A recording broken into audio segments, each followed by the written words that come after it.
Bonsoir, j'espère que vous allez tous bien. Bienvenue dans notre chaîne. Dans cette vidéo, on va essayer ensemble de comprendre la circulation à basse pression. On va commencer par une petite introduction comme toujours. Le système à basse pression désigne le système veineux du corps. Et l'ensemble des veines du corps, nous appelons le système à basse pression. Donc logiquement, le système à haute pression va être le système artériel de notre corps. Le rôle essentiel des veines, c'est d'assurer la circulation de retour.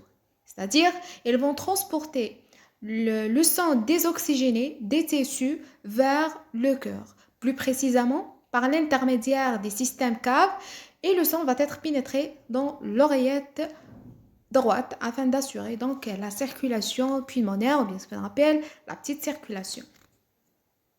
Donc, un petit mot sur la structure des veines et leurs caractéristiques.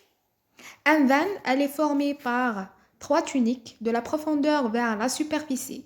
Sont l'intima, la média, qui se caractérise principalement par la présence des cellules musculaires lisses qui sont énervées par le système nerveux autonome. La tunique superficielle, elle va être l'adventice, qui s'agit principalement d'un tissu conjonctif. Ces veines sont caractérisées par la présence des structures un petit peu particulières qu'on les appelle les valvules. Ces valvules sont tout simplement des replets de l'intima. Il faut savoir une chose, qu'on a des veines qui sont sus-cardiaques, elles sont situées dans l'étage sus-cardiaque, elles sont situées au-dessus du cœur, comme par exemple les veines cérébrales et les veines qui sont destinées à la face. Ces veines sont dépourvues des valvules.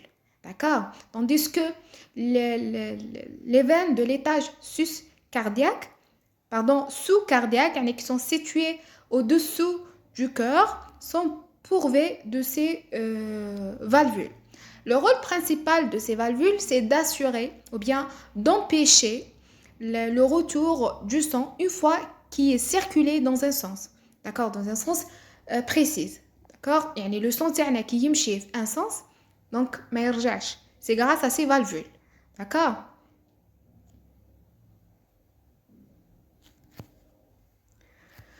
Donc l'hémodynamique veineuse ou bien les caractéristiques physiologiques de la circulation à basse pression, on va commencer par la pression veineuse.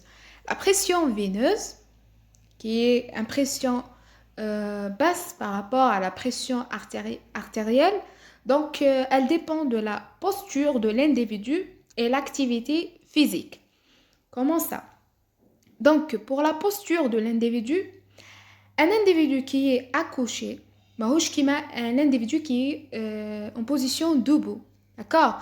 Ou la pression à l'intérieur de ses veines, un individu qui est accouché avec les pieds sont élevés, par exemple, sont enlevés, d'accord? Donc, par exemple, le passage d'une position accouchée vers une position debout va aboutir d'une façon à autre à la séquestration du sang dans les membres inférieurs. Donc, il y en a une augmentation de volume veineux dans ces membres, donc une augmentation de pression des membres inférieurs. D'accord? Une augmentation de la pression veineuse du membre inférieur qui peut atteindre jusqu'à 90 mm de mercure. D'accord? Donc, par exemple, un autre exemple, un individu qui est accouché avec les pieds qui sont enlevés. Donc, on a quoi? On a une augmentation de la pression à l'intérieur des veines. Donc, cette augmentation de pression, plus tard, on va voir c'est quoi l'effet sur le retour veineux. L'activité physiologique ou l'activité physique. Donc, une personne qui est en position debout, sans aucun effort, sans aucune activité, il ne va pas avoir la même pression veineuse qu'une personne qui est, par exemple, en train de marcher. Donc, une personne qui est en train de marcher, grâce à la contraction des muscles du membre inférieur, on va avoir une augmentation de la pression veineuse. Donc, quand est-ce qu'on a une augmentation de la pression veineuse, après on va voir c'est quoi l'effet de cette augmentation. D'accord? La deuxième notion, ça va être la compliance veineuse. Qu'est-ce que ça veut dire la compliance? La compliance en arabe c'est si'a. D'accord? Donc, la capacité veineuse. Cette compliance est égale le rapport entre le volume contenu dans les veines et la pression. Donc, elle est égale V sur P. Dans une compliance ou bien à l'état d'une compliance qui est fixe, toute augmentation de volume va entraîner une augmentation de la pression. J'ai dit quand la compliance elle est fixe. D'accord? Quand la compliance elle est fixe, toute augmentation de volume va entraîner une augmentation de pression. D'accord?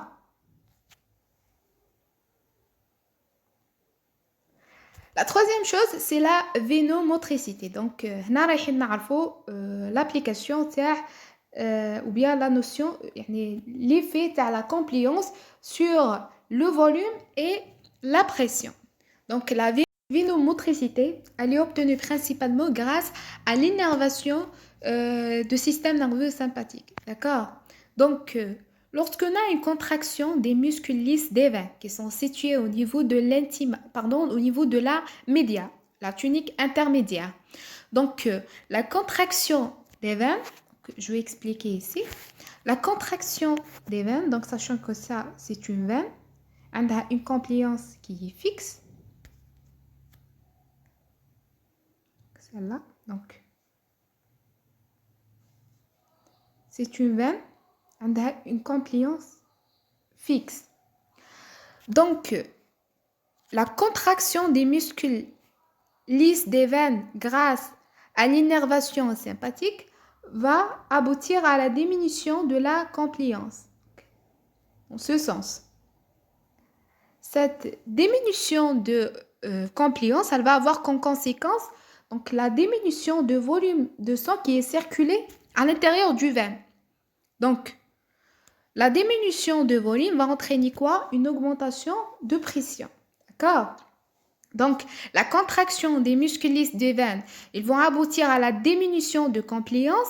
Par conséquent, la diminution de volume circulant et donc l'augmentation de pression. On va avoir après cette augmentation de pression, c'est quoi l'effet sur la circulation de retour. L'effet inverse est obtenu par le système nerveux parasympathique. Donc, on va avoir une dilatation des veines grâce à la relaxation des muscles lisses. Cette dilatation, elle va conduire à quoi? Donc, dans ce sens, à l'augmentation de compliance des veines. Cette augmentation de compliance, elle va entraîner l'augmentation de volume qui se circule à l'intérieur de ces veines. Par conséquent, la diminution de la pression exercée par le sang sur la paroi des veines. D'accord? J'espère que c'était clair. J'espère que vous arrivez à faire la relation entre la vénomotricité, la compliance et les effets sur le volume et la pression. D'accord? Donc, pour plus comprendre, la formule de la compliance. Donc, la compliance est égale V sur P. Donc, même si vous n'avez pas comprendre la notion d'une façon ou bien côté physiologique, vous pouvez la comprendre côté mathématique. Donc, le système nerveux parasympathique va entraîner, ou le système nerveux sympathique va entraîner la diminution du compliance. Donc, la diminution du compliance va avoir en relation ou bien va avoir un effet sur le volume. Donc, on a la diminution de volume et par conséquent, ou bien pour équilibrer, on a l'augmentation de pression. C'est côté mathématique. Donc, vous pouvez les comprendre ou bien la comprendre les deux sens. On continue. La troisième notion, ça va être la notion de retour veineux. Donc, c'est quoi le retour veineux? C'est tout simplement la quantité de sang qui se reviennent, comme j'avais déjà expliqué, à notre cœur par l'intermédiaire des systèmes caves. Ce retour veineux va être égal le débit cardiaque par la suite. Pourquoi? Puisqu'en fait, la quantité de sang qui va entrer à l'intérieur de la pompe gauche, ou bien de la pompe droite par l'intermédiaire des systèmes caves, c'est la même qui va être pompée, comme j'ai déjà expliqué dans les précédents cours. C'est la même qui va être pompée vers les poumons, donc afin d'oxygéner le sang, Puis c'est la même quantité du sang qui va être entrée une autre fois par l'intermédiaire des veines pulmonaires à la pompe gauche.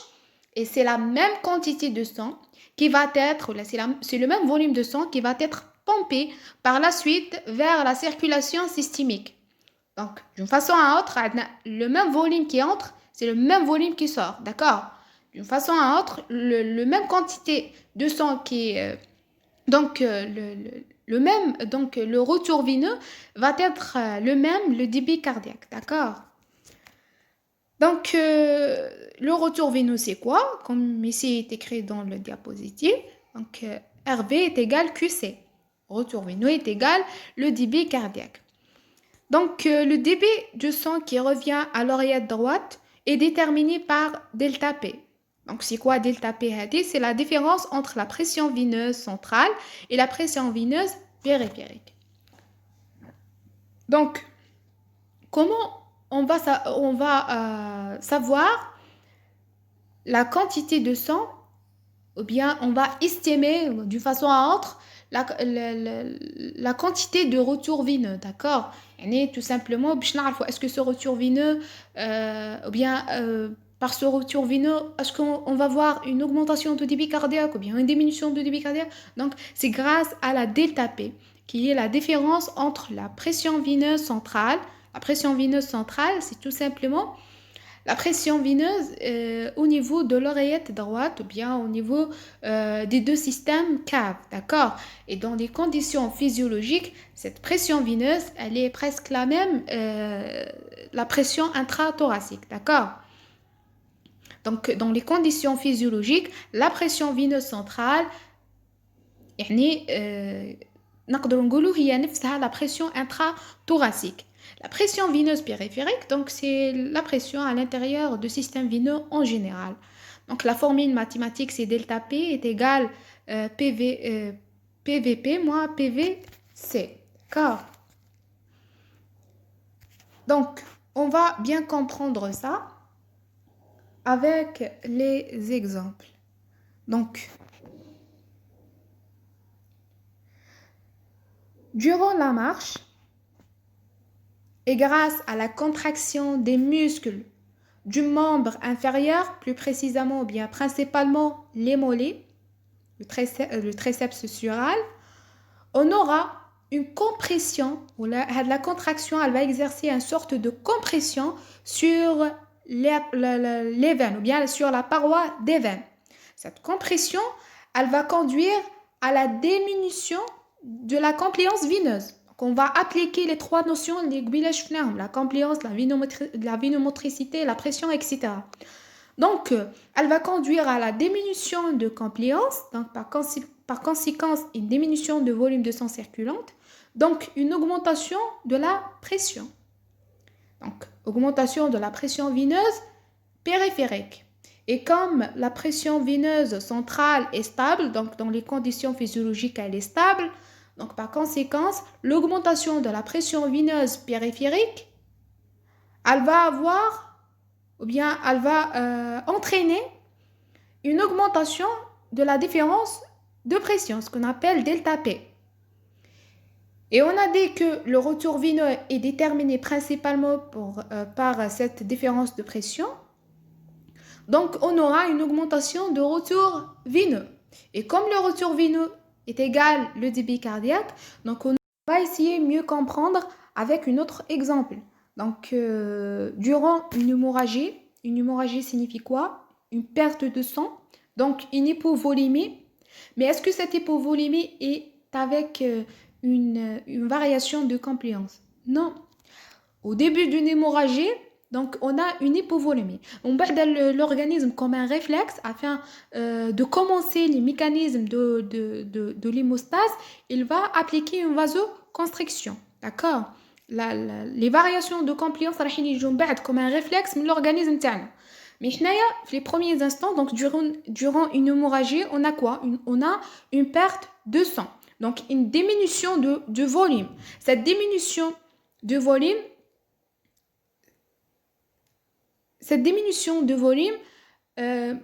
ما عندهاش علاقة بلا diminution, bien l'augmentation de compliance. Donc, la compliance veineuse durant cette diminution de volume, elle est fixe.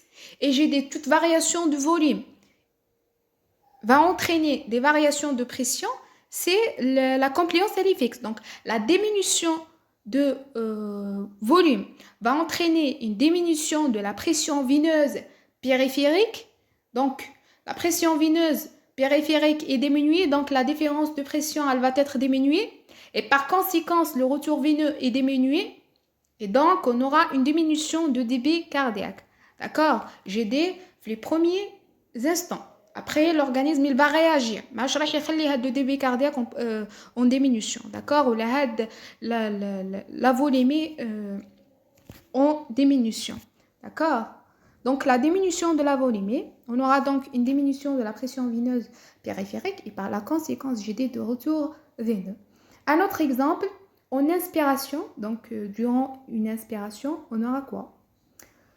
Donc, en inspiration, donc lorsque le patient fait entrer l'air dans ses poumons, donc on aura une augmentation de volume du thorax. D'accord? Cette augmentation de volume du thorax va entraîner une diminution de pression. Le volume est inversement proportionnel à la pression. La diminution de la pression veineuse centrale va entraîner quoi? Donc, d'après la relation mathématique, elle va entraîner une augmentation de delta P, une augmentation de la différence de pression entre la pression veineuse périphérique et la pression veineuse centrale. Cette augmentation de delta P va entraîner une augmentation de retour veineux et par conséquence, une augmentation de débit cardiaque. D'accord? Donc, en inspiration, on a une augmentation de débit cardiaque. Donc, augmentation de volume de thorax va avoir une diminution de pression intrathoracique et donc de la pression veineuse centrale. On aura, d'après la formule, une augmentation de delta P et par conséquence de retour veineux. Donc, pour la relation entre le débit cardiaque et le retour veineux, j'ai dit déjà que dans les conditions physiologiques, que le retour veineux est égal le débit cardiaque. On est arrivé presque à la fin de notre cours. J'espère que vous allez bien assimiler. Donc, c'est un cours qui est vraiment plein de nouvelles notions. Donc, si vous voulez vraiment assimiler, vous faire vos propres résumés, résumés, vous essayez à vous-même de définir les principaux notions, la pression, la relation entre la pression et le volume, c'est quoi la compliance et c'est quoi les variations sur la pression et le volume. Donc, ces trois notions, donc, pourquoi on a les abordées principalement. Donc, le retour veineux et, pourquoi, et par quoi il est influencé. Donc, le retour veineux, on va avoir l'état du débit cardiaque ou bien les différentes situations où le débit cardiaque il va s'augmenter, il va se diminuer, etc. Donc, une question, je veux poser cette question. Donc, quel sera l'état de retour veineux et donc le débit cardiaque pendant l'expiration? On a déjà vu pendant l'inspiration. Donc, c'est votre tour de me dire quel est l'état de retour veineux pendant l'expiration. Et s'il vous plaît, vous expliquez le mécanisme, bien pourquoi. Donc, j'attends votre retour dans les commentaires au-dessous. Donc, on termine notre cours par un cas pathologique où on a une dilatation pathologique des veines, donc une augmentation pathologique de la compliance des veines, c'est le cas d'Ivaris. Cette augmentation ou bien cette vasodilatation, elle va diminuer la pression exercée par le sang sur la paroi des veines. Donc, on aura une diminution de la pression veineuse périphérique et par la suite, ou bien par conséquence, une diminution de retour veineux et donc de débit cardiaque.